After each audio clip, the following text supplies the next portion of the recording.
There is a disease of bone called ischemic osteonecrosis. It is really a disease process. It can affect any bone, though it's most often seen in the hip, knee, and facial bones. Orthopedists think about it all the time. This is because it is a precursor to several morbid states of the weight-bearing joints, such as hip fractures and degenerative osteoarthritis of the knee. Anyone familiar with contemporary dentistry will know that dentists hardly think about it at all. It rarely affects the overt functioning of the jaws, even though research has shown that it underlies most cases of neuralgic pain.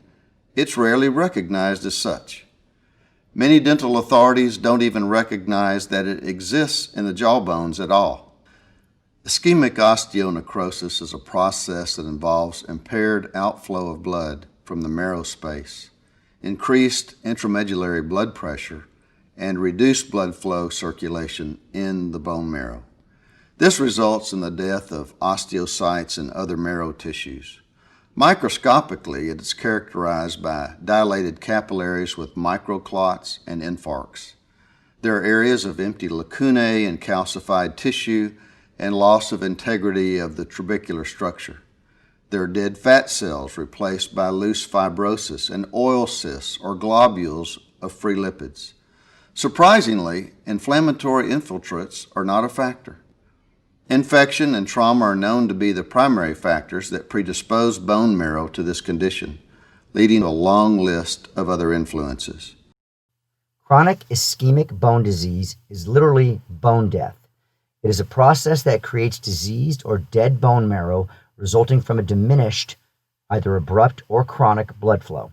It can affect any bone, usually from poor outflow from the bone, and usually causes increased marrow pressures and pain, but may be painless.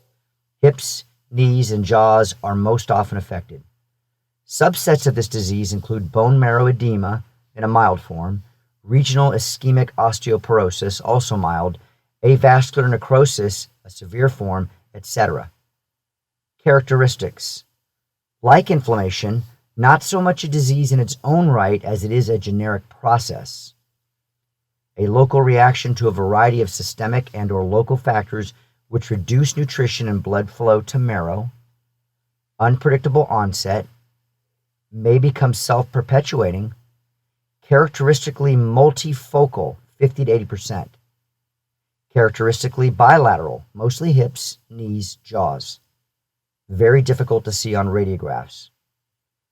There are dozens of trigger events for this bone disease, with several being infection and trauma, estrogen therapy or pregnancy, corticosteroid therapy, autoimmune disease like lupus, malnutrition, starvation or anorexia, anemia, alcoholism, frequent hyperbaric changes, radiation and chemotherapy, metastatic cancer, bisphosphonates, and hypothyroidism.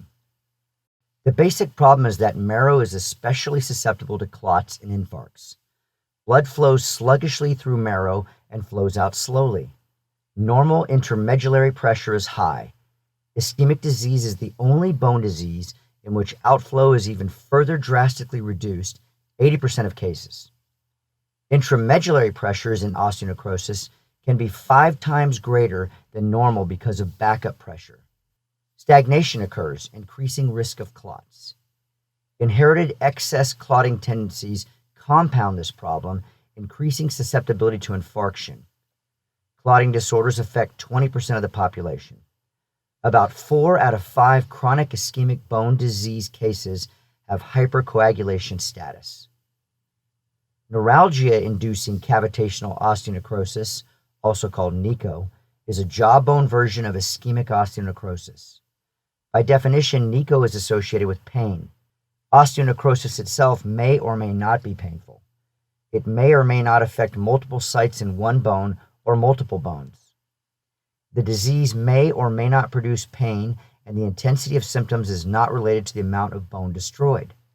Recent dental literature has seldom discussed asymptomatic ischemic osteonecrosis of the jaws, but the older literature, including the classic oral pathology textbook by G.V. Black, contains many examples of painless intermedullary dry rot or cavitation, usually under terms such as bone caries and chronic osteitis, to distinguish it from osteomyelitis.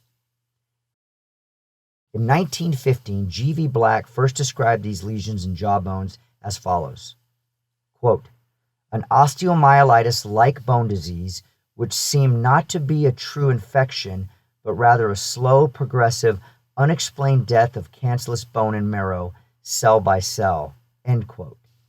Attributed to G.V. Black, a work on special dental pathology by Shanklin et al., Differential Diagnosis of Nico Lesions, TMJ, and Facial Pain Center in Columbus, Ohio. Avascular bone associated with residual or unhealed extraction sockets, with or without pain, was also reported long ago and has recently been cited as a red flag or warning sign for medullary ischemia severe enough to prevent proper healing after surgery.